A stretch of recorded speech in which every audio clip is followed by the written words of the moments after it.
Salut tout le monde, j'espère que vous allez bien. Attendez, je mets d'abord mon lips. Il est où? Il est là. Donc, l'histoire, elle est rocambolesque, comme on a l'habitude de le dire. Parce que c'est une histoire qui est fou et ça m'est arrivé. En tout cas, prenez votre tabouret, asseyez-vous parce que cette histoire m'énerve. C'est vraiment une partie de ma vie la plus sombre. Mais je vais vous expliquer, ne vous inquiétez pas. Attendez, d'abord, je mets d'abord mon truc.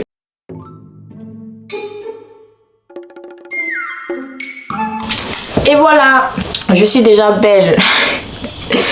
Bon, les jaloux vont dire non, toi t'es pas belle. Je m'en fous, je m'en fous, I don't care, je m'en fous. Alors aujourd'hui, on va voir une histoire qui s'est passée quand je faisais la 6e et j'étais jeune. Je faisais la 6e comme je viens de le dire, c'était à l'internat. Alors déjà, sachez que je suis de nationalité tchadienne. Donc quand j'ai eu le truc où on a fait CM2 après le diplôme là, comment on appelle ça? J'ai oublié, c'est BPC. Non, BPC c'est en 3e nom. Oui, c'est concours CP je pense. C'était en CM2, du coup j'ai eu mon concours CP. Donc il fallait que j'aille au Cameroun pour faire continuer mes études et tout. Moi j'étais contente quand mon père me dit non, je veux aller à l'internat. Je savais même pas ce que c'est que internat. Du coup moi j'étais contente. Et il y avait aussi mes cousins qui étaient partis. Donc c'était leur première année. Donc comme ils sont venus en vacances et comme moi j'ai eu mon PPC, non c'est plutôt concours CP. Bon bref, les noms là ça me ça me fatigue. En gros je confonds BPC et concours CP. Comme ça fait longtemps, au moins 10 ans déjà. Donc c'est leur première année, ils sont venus en vacances. Moi je venais d'avoir mon diplôme de CM2. Donc mon père me dit non, comme tu vois là. Sincèrement j'étais très contente parce que c'était un cadeau qu'il me faisait. L'internat c'était pas dans le même pays, c'était pas au Tchad, c'était au Cameroun. Du coup moi j'étais très contente. Du coup je me suis dit waouh, c'est trop bien, je vais aller voir le Cameroun. En gros je n'ai jamais vu le Cameroun. J'étais très contente. Je pars à l'internat ma première année. Vous savez qu'à l'internat déjà on nous interdisait de sortir. On nous interdisait de sortir avec les garçons. Il y avait beaucoup de choses qui étaient interdites. Donc pendant les vacances, du coup tout le monde doit aller en vacances. Les vacances de 2 semaines, vous savez bien, c'est-à-dire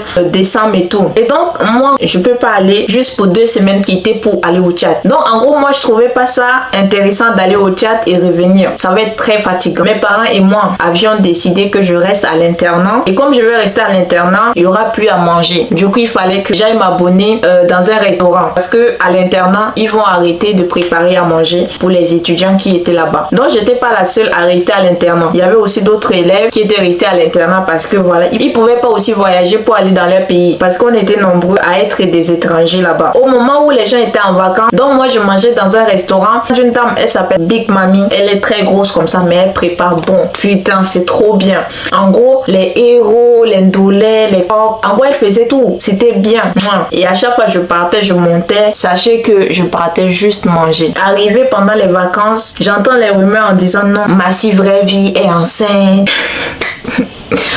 Vraiment, au début, moi, je pensais que c'était juste une blague. Hein. Je croyais à personne quand j'entends non, je suis enceinte et tout. Moi, j'ai dit, comment ça, je suis enceinte? Je suis pas enceinte et je rectifie. Non, je suis pas enceinte. Enfin, j'ai couché avec personne. Comment je vais être enceinte? Du coup, je l'ai répété, je suis pas enceinte et tout. Je vois les rumeurs augmenter et tout. J'ai dit, aïe, je suis pas enceinte. Et en plus de ça, je les ai dit, je suis vierge, j'ai pas connu de garçon. Est-ce que je suis vierge, Marie, pour tomber enceinte à travers le Saint-Esprit et tout? Personne ne me croyait. Là, à l'époque, sachez que beaucoup de filles, ou bien toutes les filles étaient déjà déviergées. C'est-à-dire que les filles là, elles ont déjà connu des hommes. Mais moi, je vous assure, hein, je n'ai jamais connu un homme avant d'avoir mon diplôme, c'est-à-dire le bac. Sachez qu'à l'époque, j'avais un gars qui me draguait aussi. Et ce gars, il voulait coucher avec moi. Du coup, j'ai dit non, c'est pas possible. Tant que j'ai pas eu mon bac, je vais jamais tomber enceinte. C'est ce que je lui ai dit. Et il faut que je sois stable financièrement. Si je suis pas stable financièrement, c'est mort. C'est pas mon truc, ça va jamais arriver. Donc c'est dû à mon histoire. Parce que moi, je suis une fille où mes parents se sont séparés quand ils m'ont mis au monde. C'est-à-dire que, en gros, j'entre vraiment dans ma vie privée, mais ça m'énerve. C'est-à-dire la vie privée aussi de mes parents. En gros, ma maman était tombée enceinte de mon père. Du coup, c'est pas des trucs où les gens se sont mariés pour avoir des enfants. Non. Le mot ne va pas sortir de ma bouche, mais ce qui est sûr, c'est que vous savez ce que c'est que tomber enceinte sans se marier. Donc, j'ai retenu une leçon de la situation de mes parents. Je veux pas tomber enceinte tant que je suis pas mariée et tant que j'ai pas d'argent. Du coup, on me prenait pas au sérieux. Donc, je répétais aux gens que non, je suis pas enceinte. Au fur et à mesure, ça devenait déjà immense. Du genre, l'humeur, ça commence à être sérieux. Tout le monde me regardait au campus là. Quand je marche, on me regarde. Voilà, c'est elle. On me pointait même les doigts. Je peux même pas marcher. Je me suis dit, mais qu'est-ce qui se passe? C'est là où j'ai commencé à vraiment les prendre au sérieux parce que je me dis non,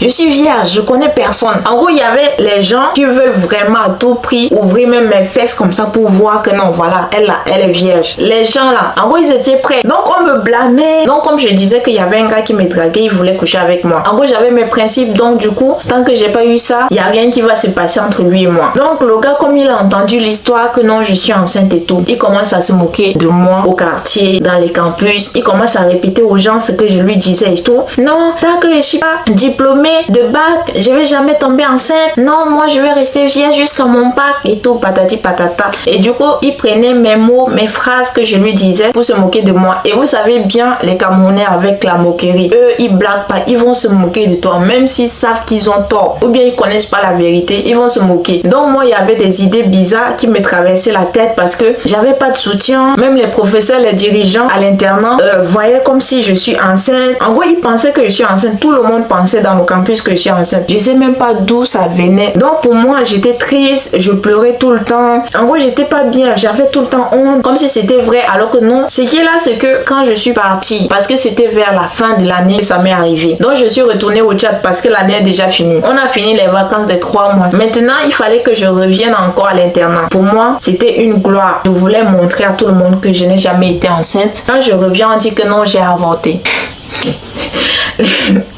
Les gars sont trop forts. Je sais pas à quel moment vous inventez une histoire pour dire que je suis enceinte alors que je suis vierge. Même quand je disais aux gens qui sont proches de moi, de confiance, personne ne me croyait parce qu'ils étaient tous allés en vacances, ils sont revenus, ils ont aussi écouté l'humeur. Alors, au lieu de me montrer qui m'a enceinté, personne ne me montrait. J'ai cherché à savoir qui a répandu l'humeur. Jusqu'à là, j'ai pas su qui. En gros, je suis là comme ça. Personne ne me défendait. En gros, j'étais piétinée. Mais comme je disais, quand je suis revenue, le gars qui se moquait de moi en disant non, voilà, qui répétait un peu les mots que je lui disais, il a commencé à me redraguer. Sachez que quand une nouvelle année commence, il y a de nouvelles personnes, des nouvelles têtes et tout, donc les gens commencent à se draguer et tout. Il revient parce que dans le groupe, quand il a vu tout le monde à l'internat, tout le monde s'est mis avec tout le monde et tout. Il restait moi, je suis restée. Moi en tout cas, j'ai dit je vais pas me mettre en couple parce que j'ai appris la leçon. Je vais pas me mettre en couple ni essayer même d'aborder un garçon ou bien être un peu avec un garçon. Du coup, moi je me suis mise à l'écart. Donc le gars il commence à s'approcher de moi en disant non, voilà, vraiment je m'excuse, je t'aime, désolée pour ce qui s'est passé l'année passée. J'ai dit ah bon, quand tu te moquais de moi là, est-ce que ça te plaisait? En gros c'était vraiment méchant et lui c'est un grand moqueur. Il sait que moi je suis une fille honnête et moi je mens pas. Du coup je lui ai fait comprendre que je n'ai jamais tombé enceinte, je suis toujours vierge et bah je vais pas sortir avec toi. Et sachez que c'était mon premier gars. Quand je le voyais, en gros j'ai envie que la terre disparaisse pour que lui et moi on reste. En réalité quand je suis revenue ma deuxième année et tout, j'ai vu là il était laid et ça m'énervait. J'ai dit mais est-ce que c'est lui? Parce que j'étais plus amoureuse. Donc le gars il ose quand même venir me draguer en disant non il me veut et tout. Moi ça m'a énervé. Du coup je lui ai envoyé balader et il s'est rabattre sur une amie, enfin on peut dire une amie, elle n'a jamais été mon amie mais une fille que je connaissais, on a même quitté le chat ensemble, donc c'est une tchatchenne. Comme il n'y avait plus personne pour lui, il s'est donné à elle, enfin il l'a dragué et tout, donc ils sont sortis ensemble. Donc vraiment cette histoire m'a vraiment fait mal. Donc c'est comme ça que l'histoire est finie. Jusqu'à là, personne ne me dit qui a dit que Massi est enceinte. Je ne sais pas, aucune idée. Ma deuxième année, les choses se sont calmées, personne ne m'embêtait. En gros, j'étais restée dans mon coin, je suis devenue très sage et tout. Mais pendant que je vivais cette rumeur, j'étais vraiment comme si énervée contre le monde. On m'a inventé une histoire, on m'a collé une histoire qui n'est pas la mienne. Je connaissais même pas de garçon, comment ça se fait et tout. Pour moi, je comprenais pas et j'étais jeune et c'était vraiment horrible. Donc c'est comme ça que l'histoire est finie. Et aujourd'hui, beaucoup comme ils savent que non, je suis en France et tout, ils commencent à me contacter. Ah, Massi, ça va? Tu me connais? Je calcule personne. En gros, tous ces gens-là, je suis même pas en contact avec eux parce que beaucoup m'ont traumatisé et j'ai dit non, c'est fini. Parce que eux et moi là, on va même pas se croiser un jour. L'internat nous a réunis, ils m'ont collé une histoire qui n'est pas la mienne, c'est pas grave, c'est la vie et j'avance. Sachez que ça sert à rien d'inventer des choses quand vous-même vous ne connaissez pas la personne. En gros, ça sert à rien d'inventer une une histoire sur une personne. Donc s'il vous plaît, si vous avez l'habitude d'inventer des choses sur des gens, arrêtez, parce que c'est ça qui fait que certaines personnes se suicident ou bien font des choses qu'ils ne doivent pas faire. Heureusement que j'ai été intelligente et aussi forte. Je dis pas que ceux qui se suicident ne sont pas intelligents, j'ai pas dit ça, mais sauf que moi j'étais dans l'optique où je veux à tout prix prouver aux gens que je n'ai jamais été enceinte. Donc c'était ça qui me motivait à vouloir toujours les tenir tête. Mais au moment où ça s'est passé, j'arrivais pas vraiment à supporter. Je pleurais tout le temps, mais Dieu merci, je me suis en sortie et je suis là. Donc les gars, c'est la fin de la vidéo. Si vous avez aimé mon histoire ou alors si vous avez des choses à dire, écrivez-les dans les commentaires, je vais vous répondre, poser des questions. En tout cas, il faut qu'on interagisse quand même. J'ai envie de vous parler. S'il y a des choses que je dois ajouter, que j'ai oublié, en tout cas commentez, likez, n'oubliez pas de vous abonner et je vous dis à la prochaine. Bisous.